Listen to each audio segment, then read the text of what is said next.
welcome to the Software Process and Measurement Cast number 831. I'm Tom Cagley, your host. The SPaMCAST 831 features our essay, Cracking Groupthink Solutions When Balancing Urgency and Importance. Issues occur when groupthink affects the balance between urgency and importance in decision-making. This leads to inefficiencies, risk aversion, misaligned priorities. The key challenge is that groups tend to perceive urgency and importance differently from individuals, often influenced by psychological and social dynamics such as diffusion of responsibility, conformity, and shared information bias. There are solutions. We'll also have a visit from Keis Kostaqi, who brings her You Are Not Alone column to the podcast. Master Work Intake. Mastering Work Intake by Jeremy Willets and myself is your path to addressing IT's most nefarious dirty little secret, poor work intake. Simply put, if you don't control work intake, it controls you. Buy a copy of our book and begin to control the flow of work for your team and organization. Mastering Work Intake can be found at J. Ross Publishing, link in the show notes, or via Amazon.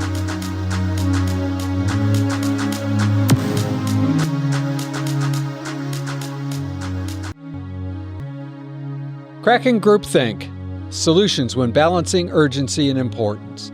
Issues occur when groupthink affects the balance between urgency and importance in decision-making. This leads to inefficiencies, risk aversion, and misaligned priorities. The key challenge is that groups tend to perceive urgency and importance differently from individuals, often influenced by psychological and social dynamics such as diffusion of responsibility, conformity, and shared information bias. There are solutions. Let's start by facilitating clear leadership and role clarity. Assign specific roles within the group to counteract diffusion of responsibility. This ensures that certain individuals are directly responsible for addressing urgent or important issues. In teams supporting development and production, consider identifying a single point of contact to triage production issues. Leaders should encourage active engagement from all group members to avoid passive participation, if that's really participation, and to increase accountability. 2. Promote psychological safety and open dialogue. Create an environment where dissenting views are encouraged. Psychological safety helps break down groupthink, ensuring that all perspectives are considered, especially those that challenge the status quo. Regularly solicit input from quieter members who have critical insights but are hesitant to speak up. Just because someone is quiet doesn't mean they don't have something to contribute. 3. Use structured decision-making frameworks. Incorporate tools like the Eisenhower matrix in decision-making to provide a structured framework to evaluate urgency and importance. By formalizing and visualizing the process, groups are less likely to downplay critical issues or be swayed by groupthink. When using such frameworks, establish clear criteria for evaluating tasks. This minimizes bias in determining what is urgent and important. 4. Diversify information sources. Counteract information bias by ensuring that unique or less commonly known information is brought into the group discussion and put on the table. U.S. version of that. Encourage individuals to share perspectives that may not be widely recognized within the group, which increases the likelihood of more informed decisions. Use external sources of information to cross-validate the group's prioritization process, especially in environments prone to conservatism or risk aversion. 5. Mitigate the impact of groupthink. Assign, formally, a devil's advocate within the group to challenge consensus-based decisions. This can prevent the group from settling on comfortable but suboptimal decisions and prompt deeper analysis of urgency and importance. Rotate that devil's advocate role amongst the members to ensure balanced perspectives and prevent one member from carrying the burden of disagreement. Rotation in and out of the role encourages growth in team members. 6. Set regular checkpoints for reassessment. This sounds like retrospectives. Periodically review the group's decisions about urgency and importance, especially after significant changes in the business environment or project scope. Feedback loops help to prevent inertia and allow the group to pivot when necessary. 7. Leverage both group and individual inputs. A blended approach that includes both group collaboration and individual decision-making can be more effective. Leaders should seek individual input before group discussions to avoid early consensus building that skews priorities. Individual members should be encouraged to raise concerns privately if they feel that discussions have led to faulty prioritization. By addressing the cognitive and social influences that cause groups to perceive urgency and importance differently than individuals, and by implementing structured processes to mitigate those issues, teams can avoid the pitfalls of groupthink while still leveraging the strengths of collaboration. Thoughts, comments, all welcome. Please feel free to reach out to us at spamcastinfo@gmail.com. We look forward to the conversation.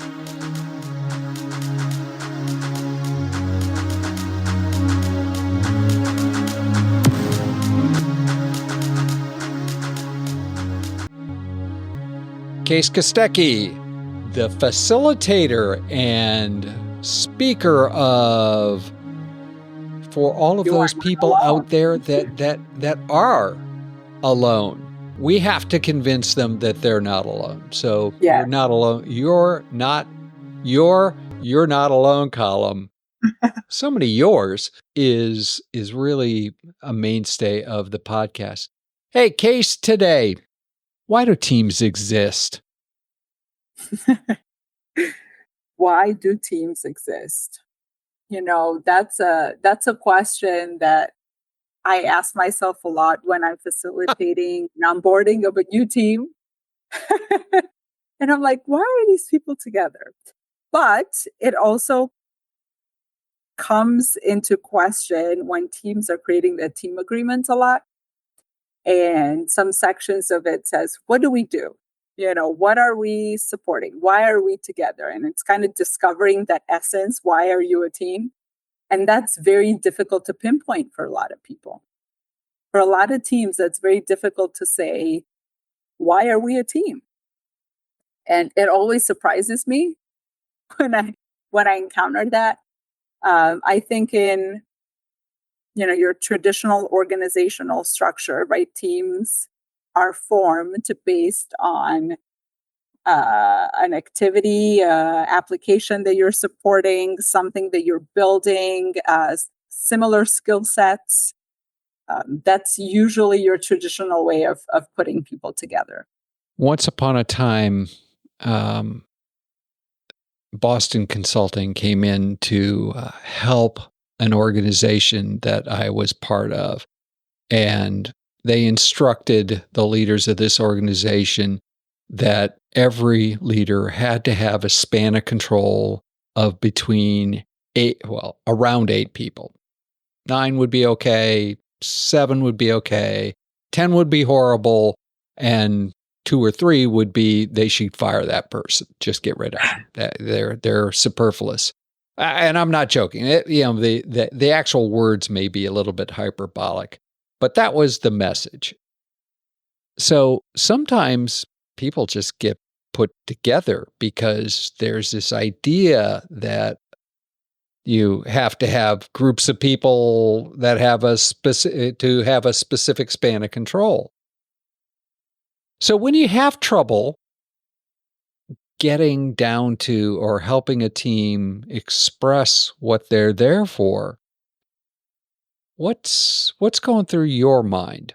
That we go back to that discussion of a group versus a team. And I think we've had that discussion before together. It was a I long think time so. ago.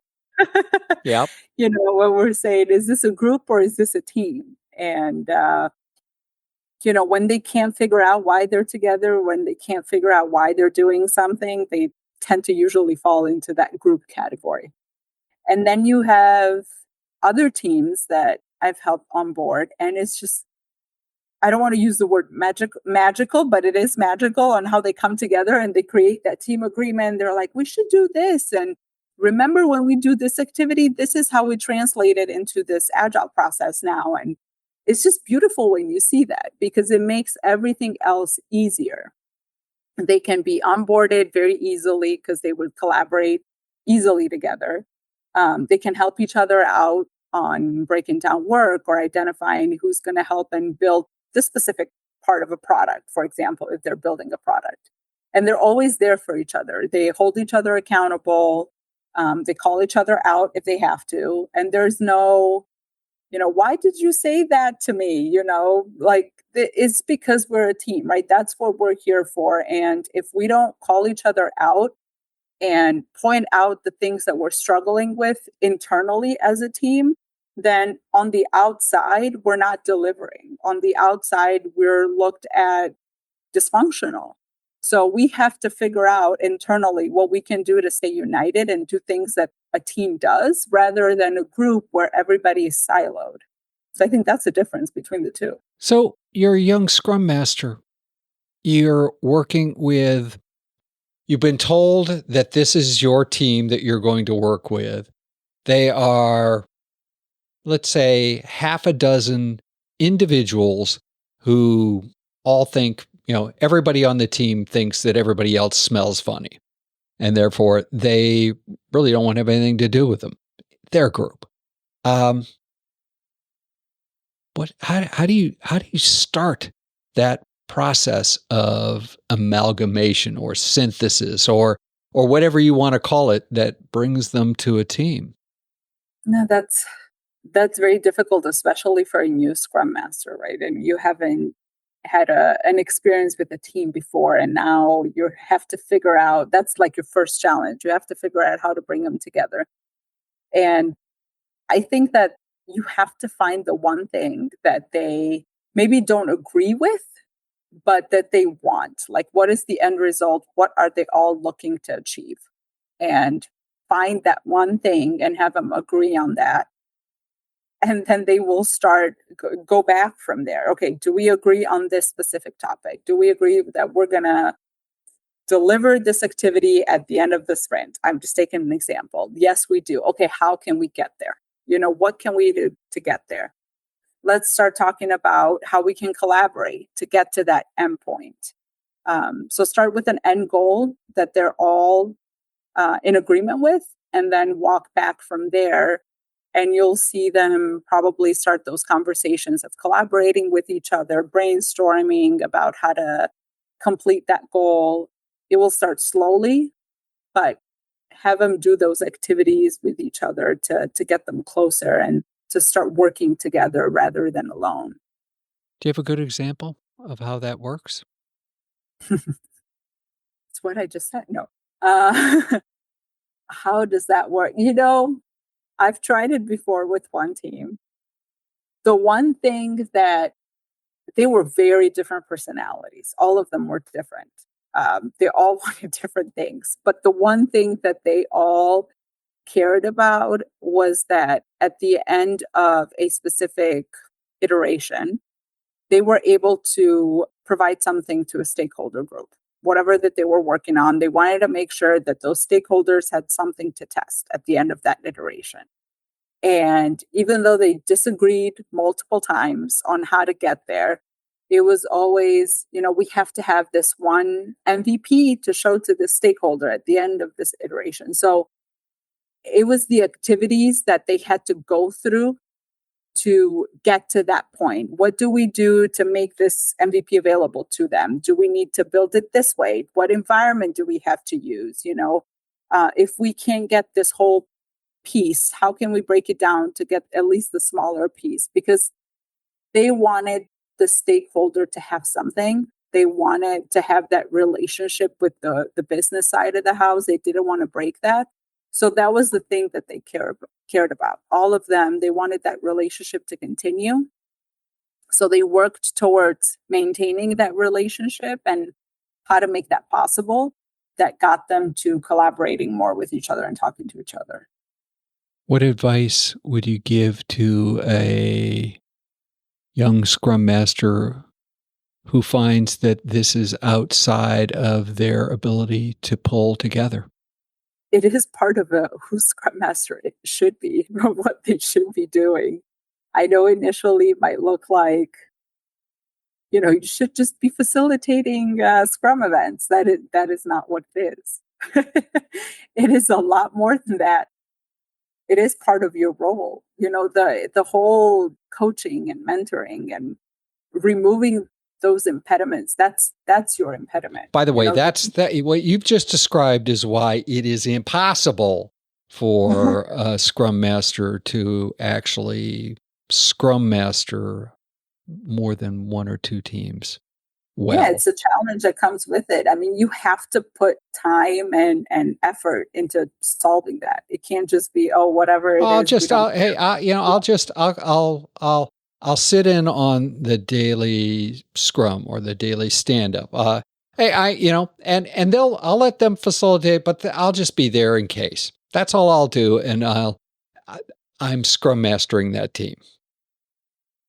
I'm helping them, I guess.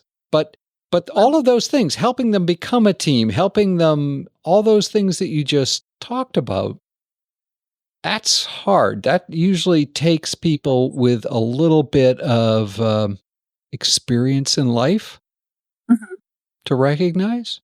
So it's hard for someone who just got out of college yesterday, went to a weekend session and took their CSM test, and they're now a CSM 1 or whatever.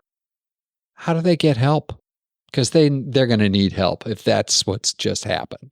Talk to somebody in your organization who is either a more seasoned Scrum Master, or if you have a coach, talk to your coach, seek outside help, and see if you can talk to other similar companies or organizations that are similar to your company or organization, and see what they've done in these situations. I can assure you this is not just something that happens in your company and has never happened before. So when you talk to people about situations like this, you'll learn that it has happened to somebody else as well, and they've gone through it, and just brainstorm and see what ideas they have and try it out. Give it a try, experiment and give it a try and see how it goes. And then, report back to the person that gave you that advice. And if it didn't work, then, see what else you can do and report on the behavior. If you tried it, you experimented with it, what went wrong?